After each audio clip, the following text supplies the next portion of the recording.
हाय। इस वीडियो में बात करेंगे probability trees and Bayes theorem के बारे में। हमने लास्ट फ्यू वीडियोस में बात की थी multiplication theorem, theorem of total probability और कंडीशनल प्रोबेबिलिटी के बारे में। आज हम देखेंगे उन तीनों कॉन्सेप्ट्स को यूज़ करके हम किस तरीके से प्रोबेबिलिटी ट्रीज डेवलप कर सकते हैं, प्लस हम कैसे बेस थ्योरम को डिराइव कर सकते हैं। अब यूजुअली हम क्या कहते हैं, पहले हम कॉन्सेप्ट समझते हैं, फिर उसका एक एग्जाम्पल देखते हैं। लेकिन आज की वीडियो में हम एग्जाम्पल की हेल्प से उस फॉर्मूला को और उस कॉन्सेप्ट को डिराइव करेंगे। Let's see how. सबसे पहले एग्जाम्पल देखते हैं। In a bolt factory A, B and C manufacture respectively 25%, 35%, 40% of the total output. तो ये टोटल कितना आ रहा है? 100%। इसका मतलब एक फैक्ट्री के अंदर 3 ही मशीन्स है, ए, बी एंड सी, एंड वो जो 3 मशीन्स है वो उनका एक टोटल आउटपुट होता है। उसके अंदर 25% आउटपुट जो ए प्रोड्यूस कर रहा है, 35% बी और 40% सी मैन्युफैक्चर करता है। Of their output respectively 5%, 4% and 2% are known to be defective. मतलब ए जितना भी प्रोड्यूस कर रहा है या मैन्युफैक्चर कर रहा है उसका 5% डिफेक्टिव होगा, बी जितना भी करता है उसका 4% डिफेक्टिव होता है, और सी जितना भी करता है उसका 2% डिफेक्टिव होता है। Basically these are just the probabilities. Find the probability that a bolt is manufactured from machine A and is defective. A bolt is manufactured from machine B and is defective. Third, a bolt is manufactured from machine C and is defective.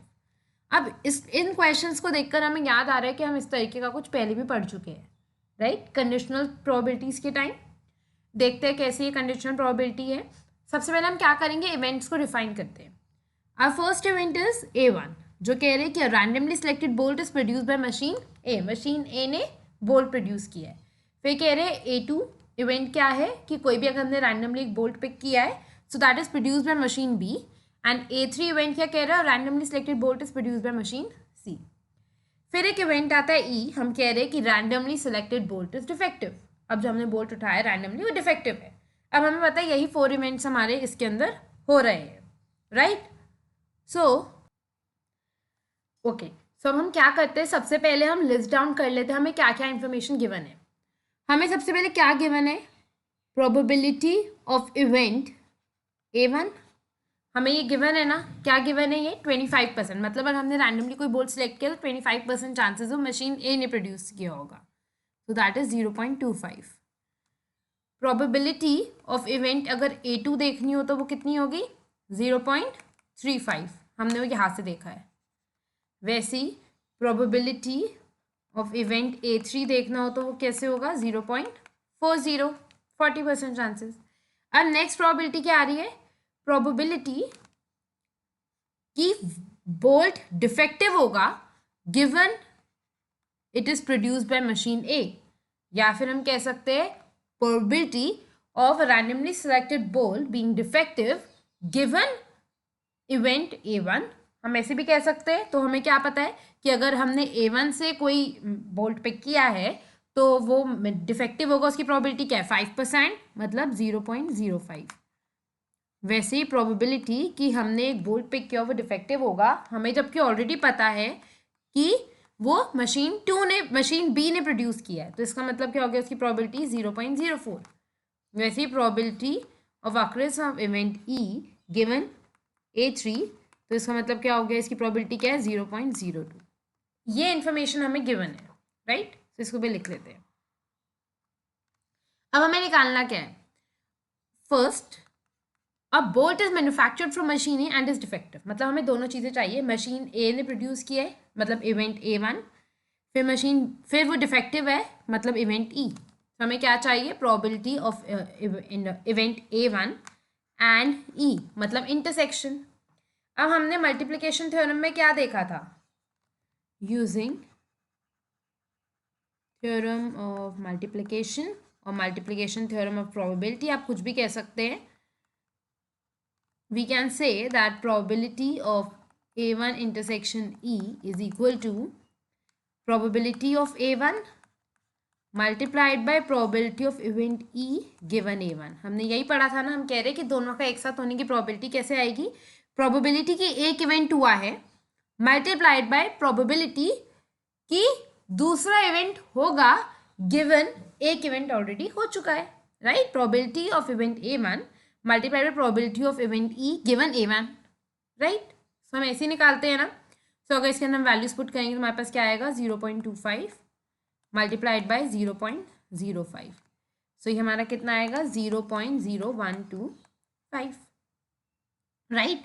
अगर मुझे वैसे ही probability of A2 intersection E निकालना होगा, मतलब question number 2, question number 2 क्या बोल रहा है, a bolt is manufactured from machine B and is defective, मतलब event A2 and event E। So ये कैसे आएगा, probability of A2 multiplied by probability of event E given A2। अब मेरे पास ऑलरेडी ये प्रोबेबिलिटीज है, so this is 0.35 multiplied by 0.04, ये क्या हो गया, 0.014। थर्ड इवेंट क्या कह रहे हैं, थर्ड क्वेश्चन कह रहा है a bolt is manufactured from machine C and is defective. तो इसका मतलब क्या हो गया, probability of A3 intersection E। So this is probability of A3 into probability of event E given A3। सो हमारे पास ऑलरेडी ये वैल्यूज़ है, हम यहाँ से वापस पुट इन कर देंगे तो हमारे पास क्या आएगा, this is 0.4 into 0.02 which is 0.008। हमारे पास ये प्रोबेबिलिटीज़ आ गई। अब इन प्रोबेबिलिटीज़ का मतलब क्या, ये सिंपली हमने क्या क्या प्रोबेबिलिटीज़ निकाली, प्रोबेबिलिटी इवेंट होने की, फिर हमने नेक्स्ट निकाल प्रोबेबिलिटी की बोल्ट डिफेक्टिव हो गिवन वो हमारी मशीन A B C से रिस्पेक्टिवली प्रोड्यूस हुई है। सेकेंड हमने वो निकाल लिया कि अगर दो इवेंट का एक साथ होने का, राइट। तो अब हम नेक्स्ट क्वेश्चन देखते हैं हमारा क्या कह रहे हैं।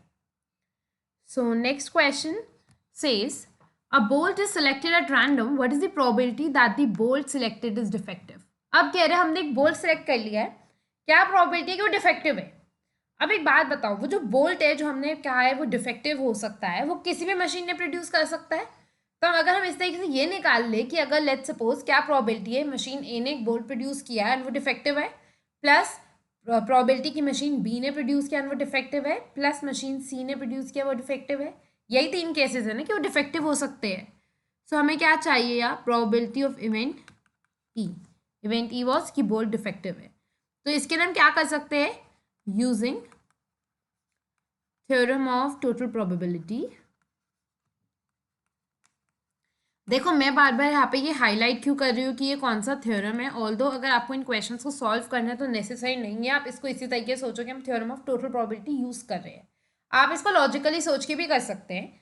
मैं इसलिए हाईलाइट कर रही हूँ ताकि अगर किसी को नहीं एकदम से लॉजिक समझ आ रहा हो तो आप लोग ये वीडियोज़ देख सकते हैं जो हम ऑलरेडी बना चुके हैं, हम डिस्कस कर चुके हैं।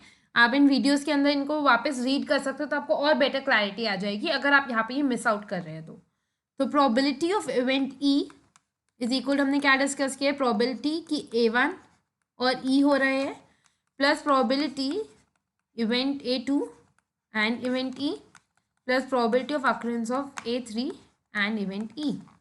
हम इसको इस तरीके से भी लिख सकते हैं, probability of A1 into probability of event E given A1।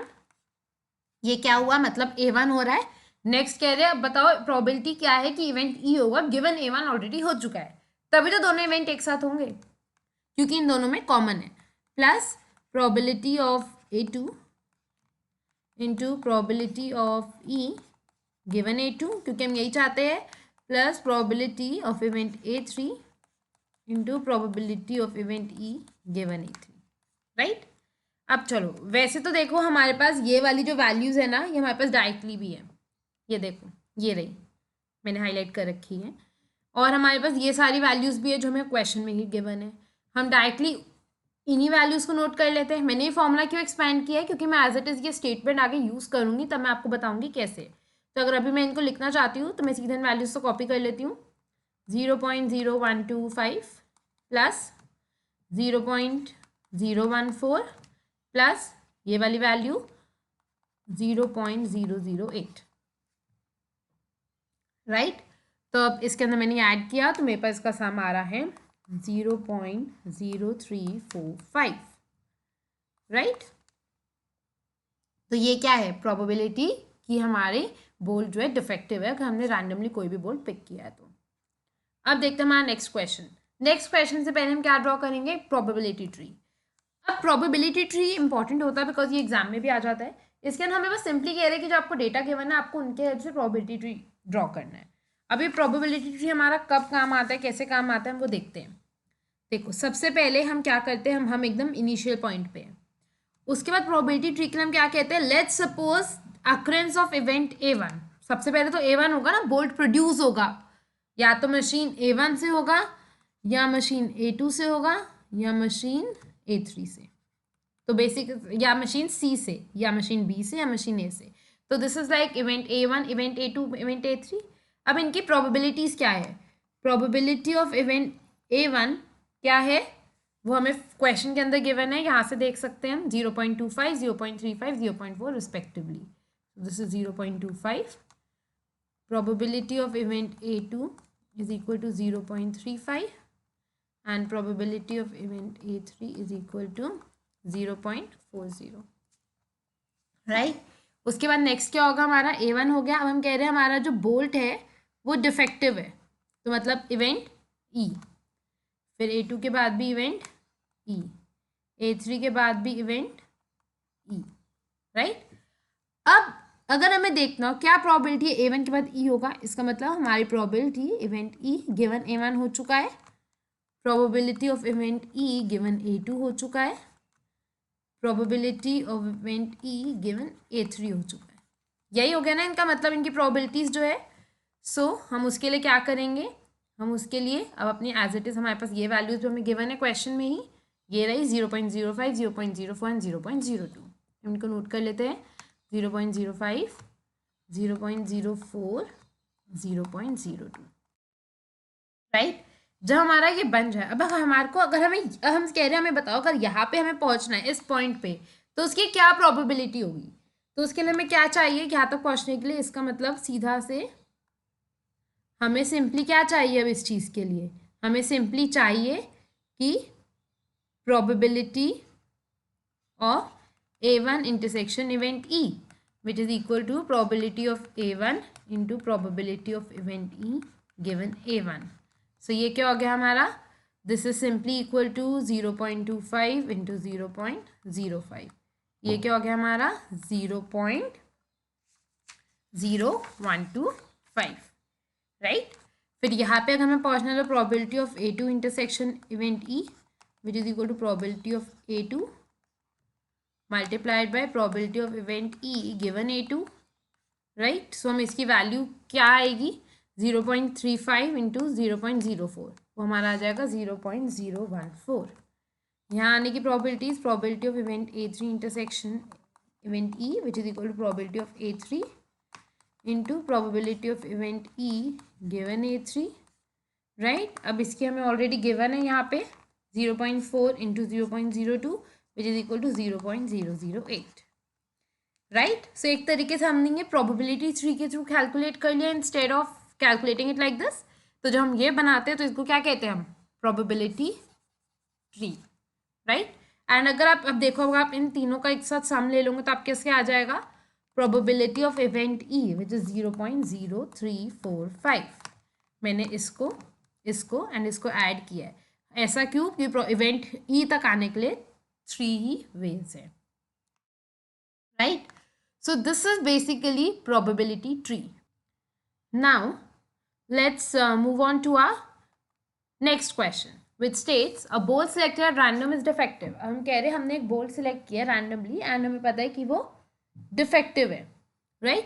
What is the probability that this bolt is manufactured from machine A। अब देखो क्या आया, पहले जो इवेंट A होता है, इवेंट होता है जैसे लेट सपोज इवेंट A1 हुआ है, उसके बाद ही इवेंट E हो रहा है ना, पहले मशीन प्रोड्यूस करे फिर हमें पता लगा डिफेक्टिव है या नहीं है, राइट। सो यहाँ पे हम क्या कह रहे हैं, अब तक हमने जो यहाँ पे कंडीशनल प्रोबेबिलिटी देखी थी, हमने क्या निकाला था, probability of event E given A1, but हमें यहाँ क्या पूछ रहे हैं, what is the probability that it is produce by machine A का मतलब event A1 and given that the bolt is defective, मतलब ये हमसे क्या पूछ रहे हैं, probability of A1 given E, but हमने यहाँ पे क्या निकाला था, probability of event E given A1, यहाँ से देख सकते हैं। अब हमें पता है कि ये क्या होता है, दिस इज कंडीशनल प्रोबेबिलिटी, तो क्योंकि ये कंडीशनल प्रोबेबिलिटी है तो हम इसको सीधा यूज़ कर लेते हैं। ये क्या आएगा, probability of event A1 intersection E upon probability of event E, यही आएगा ना। अब अगर मुझे इनके अंदर वैल्यूज पुट करनी है तो देखो हम यहाँ पे प्रोबेबिलिटी ऑफ इवेंट E भी निकाल चुके हैं and probability of A1 intersection E भी निकाल चुके हैं। ये वैल्यू 0.0125 और 0.0345, बट आप इसको डायरेक्टली भी लिख सकते हैं। एक तो यहाँ पे 0.0125 अपॉन 0.0345, राइट। अगर हम इनको सॉल्व करेंगे तो हमारी वैल्यू आएगी 0.3623, राइट। बट मैं कह रही हूँ अगर हम इसको ऐसे इसका पूरा फॉर्मूला एक्सपैंड करें तो फॉर्मूला इसका क्या होगा, इस वैल्यू का फॉर्मूला होता है probability of A1 multiplied by probability of event E given A1 upon probability of event E। वो क्या हो गया, वो सीधा ये वाला फॉर्मूला हो गया, हमने लिखा हुआ है दिस फॉर्मूला। तो हम इसको कॉपी कर लेते हैं, probability of event A1 into probability of event E given A1 plus probability of event A2 into probability of event E given A2 plus probability of event A3 into probability of event E given A3। हम चाहे तो ये लिख के इनमें भी values put in कर सकते हैं, दोनों से एक ही बात है बिकॉज हमने ऑलरेडी निकाल रखा था इसलिए मैंने ये वैल्यूज पुट इन कर दी। अब ये जो फॉर्मूला है हमारे पास probability of A1 given E के लिए, this formula is known as Bayes theorem. ये जो फॉर्मूला है बेस थ्योरम हमें यही फॉर्मूला देता है, राइट। अब हम देखते हैं कि एग्जैक्टली बेस थ्योरम होता क्या है। अभी हमने जो ये डिराइव किया है formula, this is Bayes theorem. क्या कह रहे हैं अब हम देखते हैं। Let A1 A2 to AN be n mutually exclusive events such that they form a partition of the sample space S, that is A1 union A2 union till AN is equal to sample space S। अब देखो उन्होंने क्या बोला है, A1 to AN be n mutually exclusive। mutually exclusive का मतलब क्या हो गया, कुछ भी कॉमन नहीं है। Form a partition of the sample space S and such that उनका जो सैम्पल स्पेस का सम है वो n होगा। तो फिर हम एक एग्जाम्पल के थ्रू लेते हैं, हम सिर्फ 3 ही केसेस लेते हैं ताकि इजी रहे समझना। लेट्स सपोज ये रहे हमारे 3 वो events A1 A2 and AN, right. Let E be an event so that E can occur in conjunction with only one of the events A1 till AN and probability of E is greater than 0। इसका मतलब क्या हुआ, इसका मतलब ये हुआ कि जो हमारा E है that occur in conjunction with only one of the events. तो मतलब वो एक टाइम पर एक ही उसके साथ हो सकता है, मतलब ये, राइट। अब अगर ये किया हमने कंजंक्शन विद द इवेंट्स तो हमारा इस तरीके से कुछ होगा। ये हमारा इवेंट है E जो मैंने ब्लैक कलर से हाईलाइट किया है। अगर ये ट्रू है, अगर हमारी ये सारी कंडीशन सेटिस्फाई हो रही है, देन हम सिंपली ये कह सकते हैं conditional probability of event AI given event E। AI देखो जो n म्यूचुअली एक्सक्लूसिव इवेंट है एंड उसके बाद हम कह रहे हैं E जो है वो एक और एक्स्ट्रा इवेंट है, राइट। सो अगर ये ऐसा है AI गिवन E तो उसकी probability of AI into probability of event E given AI upon probability of event A1 into probability of event E given A1 plus probability of event A2 into probability of event E given A2 plus so on till probability of event AN into probability of event E given AN। तो ये हमारा formula आता है where I is equal to 1 2 till n। So this is basically the Bayes theorem. This is what Bayes theorem is stating। अच्छा अब एक चीज़, अगर किसी को कोई अभी प्रॉब्लम आई हो इस चीज़ में, let's suppose probability of event A1 given E and probability of event E given A1 में, तो हम वो भी इसी फिगर में डिस्कस कर लेते हैं जो कि इम्पॉर्टेंट है, राइट। सो जो हम कह रहे हैं probability of event A1 given event E, इसका मतलब क्या हुआ, हम कह रहे हैं कि ये पूरा E जो है ये हो चुका है, राइट। अब बताओ क्या प्रोबेबिलिटी है इस E के अंदर से ये वाला पार्ट हुआ होगा, हम कह रहे हैं इवेंट ई हुआ है, क्या प्रोबेबिलिटी है, वो इस पार्ट में से कोई इवेंट होगा जो अकर हुआ है, राइट। सो ये वाली प्रोबेबिलिटी है। अब नेक्स्ट अगर हम बोले probability of event E given A1, तो हम इसका मतलब क्या कह रहे हैं कि इवेंट A1 हो चुका है, ये वाला इवेंट हो चुका है, राइट। अब बताओ क्या प्रोबेबिलिटी है कि इसके अंदर से E1 हुआ होगा, मतलब ये वाला एरिया। एरिया तो हम शेडेड सेम पूछ रहे हैं, राइट। लेकिन हम क्या कह रहे हैं कि एक केस में हमें गिवन है ये वाला एरिया जो मैंने ब्लू से हाईलाइट किया है, और एक केस में हम क्या कह रहे हैं, हमें ये ई वाला इवेंट गिवन है, right. So this is the difference between both the conditional probabilities, right. अब वैसे ही हमारे पास क्वेश्चंस आ रहे हैं। A bolt selected at random is defective. What is the probability that the bolt is manufactured from machine B? इसका मतलब क्या हुआ, probability of event A2 machine B से प्रोड्यूस होने का event A2 है given E, right। तो हमें ये क्या पता है, probability of event A2 intersection event E upon probability of event E। अब इसको हम ऐसे भी लिख सकते हैं, probability of event A2 into probability of event E given A2, and इसको भी हम पूरा लिख सकते हैं चाहे तो, probability of event A1 into probability of event A into A1। ये देखो लिखने की अब जरूरत नहीं है, हम ये पढ़ चुके हैं, लेकिन मैं स्टिल बार बार लिख रही हूँ ताकि आप इसको रिटेन कर पाओ। Probability of event E given A2 plus probability of event E given A3 into probability of event A3, right. हमारे पास अब इनकी वैल्यूज ऑलरेडी है हमारे पास, हम देख सकते हैं। probability of A2 intersection E is 0.014 upon 0.0345, right. जब आप इसको सॉल्व करोगे तो आपके पास इसकी वैल्यू आ जाएगी 0.4058। मैंने इसको ऑलरेडी सॉल्व कर लिया इसलिए मैंने डायरेक्टली लिख लिया। वैसे अगर प्रोबेबिलिटी कि that bolt is manufactured from machine C is probability of A3 given intersection given E is equal to simply probability of A3 intersection E upon probability of E। वापस ये सेम फॉर्मूला, बस हमारा जो numerator वो change हो जाता है। सो ये इसकी वैल्यू क्या आएगी, 0.008 अपॉन 0.0345। ये देखो ये वैल्यू कहाँ से आई, यहाँ से 0.008 ये रही वैल्यू अपॉन टोटल 0.0345। तो मैंने एज इट इज़ ये वैल्यू यहाँ लिख दी, राइट।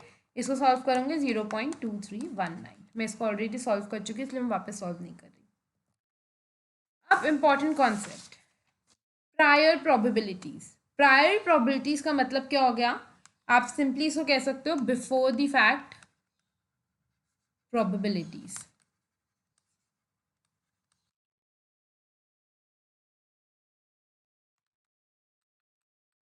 राइट। वैसे ही पोस्टीरियर प्रोबेबिलिटीज को हम क्या कह सकते हैं, आफ्टर द फैक्ट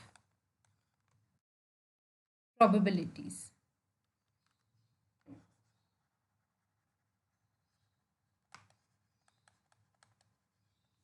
राइट। अब प्रायर प्रोबेबिलिटीज जब हम कह रहे हैं बिफोर द फैक्ट प्रोबेबिलिटीज का मतलब क्या हो गया, नॉर्मल प्रोबेबिलिटीज। अब तक जो हम कर रहे थे probability of A1, probability of A2 and so on till probability of event AN, जहाँ पे हमारी ये AI जो है सारे म्यूचुअली एक्सक्लूसिव इवेंट है सच दैट इनका जो यूनियन है वो सैम्पल स्पेस है। ये हमारी है before the fact probabilities. Posterior probabilities का मतलब क्या हो गया, probability of event A1 given event E, या फिर probability of event A2 given event E and so on till probability of event AN given event E। ये जो probabilities है दीज आर पोस्टीरियर प्रोबेबिलिटीज, मतलब हमें कुछ फैक्ट पता लगा है E के बारे में, उसके बेसिस पे हम कह रहे हैं कि अब क्या प्रोबेबिलिटीज आएगी, these are after the fact probabilities, right. Now let's first discuss how to construct a table for this, because it's really important. Sometimes it's come in paper as well, to just to summarize whatever you have calculated. So event AI means A1, A2, A3. Prior probabilities means probability of event A1। अब वो कितनी है हमें यहाँ से पता है, हमारी वो probability ये रही 0.25, 0.35, 0.4। नोट कर लेते हैं। 0.25, 0.35, 0.4। ध्यान दो, इसका जो आएगा इसका sum will always be equal to 1। Fine. Next, conditional probability. Probability of event E given event AI has already occurred. So now ये हम देख सकते हैं यहाँ से 0.05, 0.04, 0.02। चाहो तो आप इनको यहाँ से भी देख सकते हैं 0.05, 0.04, 0.02। ठीक है, इसका सम सही नहीं है 1 बिकॉज ये कंडीशनल प्रोबेबिलिटीज है। अब क्या हम निकालेंगे? Joint probabilities. जॉइंट प्रोबेबिलिटी का मतलब probability of A i intersection E, उसका मतलब क्या हो गया? Probability of A i into probability of E given A i. ये हमें पता ही है, तो एक तरीके से हम इनका प्रोडक्ट ले लेंगे तो हमें क्या मिल जाएगी? Joint probabilities. अभी जॉइंट प्रोबेबिलिटीज हमने ऑलरेडी निकाल रखी है, दैट इज 0.0125, ये हो गया हमारा 0.014, 0.4 into 0.02 is equal to 0.008। Fine. और इसका जब हम सम करते हैं, इसका मतलब क्या हो जाता है? Probability of event E that is equal to 0.0345। अब हम बात कर रहे हैं पोस्टीरियर प्रोबेबिलिटी की। पोस्टीरियर प्रोबेबिलिटी का मतलब क्या? Probability of A i given E is equal to probability of A i intersection E given into divide by probability of E. हमने यहाँ पर देखा था ये ना। सो अब इस फॉर्मूले की हेल्प से हम यहाँ पे कर रहे हैं, तो this is 4 this divide by probability of this. एक तरीके से क्या मतलब हो गया? 0.0125 divide by this total, right. So अब हम इसका क्या लिखेंगे? अगर हम इसको डिवाइड करें तो हमने क्या निकाला था? 0.3623, this is 0.4058 and this is 0.2319। Please see, मैंने ये सारी चीज़ें ऑलरेडी यहाँ कैलकुलेट की है, इसलिए मैंने एज इट इज उनको कॉपी कर दिया, राइट। अब इनका जब आप सम करोगे आपको हमेशा 1 मिलेगा, याद रखना ये बात। This total will always be equal to 1 because हमने ये शेयर्स की तरह लिया है, but these are posterior probabilities. याद रखना, prior probabilities and posterior probabilities का जब आप सम करते हैं तो एंड हमेशा 1 ही आता है। अब आप देखो, सिर्फ प्रायर प्रोबेबिलिटीज को अगर आप देखो तो हम क्या बोलेंगे कि अगर कोई भी हमने बोल्ट ड्रॉ किया है, so most probably it is produced by machine C, क्योंकि इसकी प्रोबेबिलिटी हाईएस्ट है। But after using posterior probabilities with the posterior probabilities which give probability, हम क्या कह रहे हैं? विथ posterior probabilities हमें दिख रहा है कि A2 given event E जो है वो हाईएस्ट है, राइट। सो फिर हम क्या कह सकते हैं कि अगर हमें पता है कि एक बोल्ट डिफेक्टिव है तो मैक्सिमम चांसेस है कि वो जो बोल्ट है वो मशीन बी ने प्रोड्यूस किया होगा। तो आप देखो किस तरीके से हमारी एक्स्ट्रा इन्फॉर्मेशन आने से प्रोबेबिलिटीज और जो उनका कंक्लूजन वो बदल रहे हैं। पहले हम कह रहे थे कि मैक्सिमम चांसेस है मशीन सी ने प्रोड्यूस किया होगा, इवेंट A3, लेकिन हम बाद में कह रहे हैं कि अगर डिफेक्टिव है तो मोस्ट प्रोबेबली वो जो बोल्ट है मशीन बी ने प्रोड्यूस किया होगा, right. Now again one more example that is directly based upon the Bayes theorem. We won't be constructing any probability tree or something for it, but हम इसके अंदर सीधा से वो बात सीधा इसको सॉल्व करेंगे। इसके अंदर क्या है? Insurance company insured 2000 scooter drivers, 4000 car drivers, 6000 truck drivers. The probability of accident is 0.01, 0.03, 0.15 respectively. One of the insured person meets an accident. What is the probability that he is a scooter driver? अब again हम इसके लिए पहले events list down कर लें। A1 क्या है? An insured person is a scooter driver. A2 क्या है? An insured person is a car driver. A3 क्या है? An insured person is a truck driver. And event E क्या है? An insured person meets an accident. But अब हमें क्या निकालना है? One of the insured person meets an accident, what is the probability that is a scooter driver. अब वो कह रहे हैं कि ठीक है, एक प्रोबेबिलिटी बताओ कि वो स्कूटर ड्राइवर होगा। स्कूटर ड्राइवर मतलब इवेंट A1, जब हमें ऑलरेडी इन्फॉर्मेशन गिवन है that he has met with an accident, so this is given event E। अब हमें यही निकालना है। अब हमें पता है हम ये डायरेक्टली तो निकाल नहीं सकते, तो ये क्या हो गया हमारा? Bayes theorem. बेस थ्योरम के लिए इसका मतलब क्या हो गया? Probability of A1 into probability of event E given A1 upon probability of event A1 into probability of event E upon E given A1 plus probability of event A2 into probability of event E given A2 plus probability of event A3 into probability of event E given A3। हमें यही निकालना है, इसके अलावा हमें ये सारी probabilities चाहिए, तो हम इनको नोट करते हैं। प्रोबेबिलिटी ऑफ A1 क्या है? प्रोबेबिलिटी ऑफ A1 क्या होगा? 2000 अपॉन टोटल क्या है इसका? 2 + 4 6 + 6 12,000। तो ये क्या हो गया हमारा? 1/6।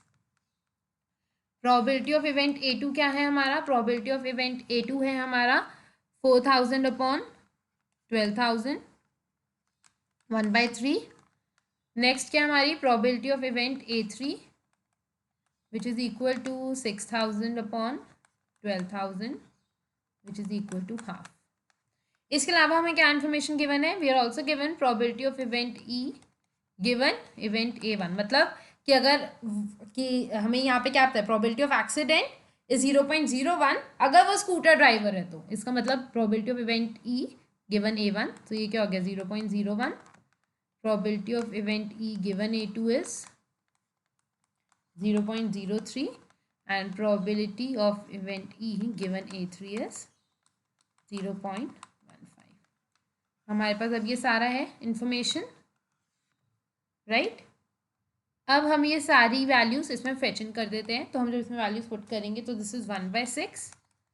प्रोबेबिलिटी ऑफ A1 यहाँ से उठा ली हमने, into probability of E given A1 is 0.01, this upon again 1/6 into 0.01 plus यहाँ से देंगे तो 1/3 इंटू 0.03 प्लस 1/2 इंटू 0.15।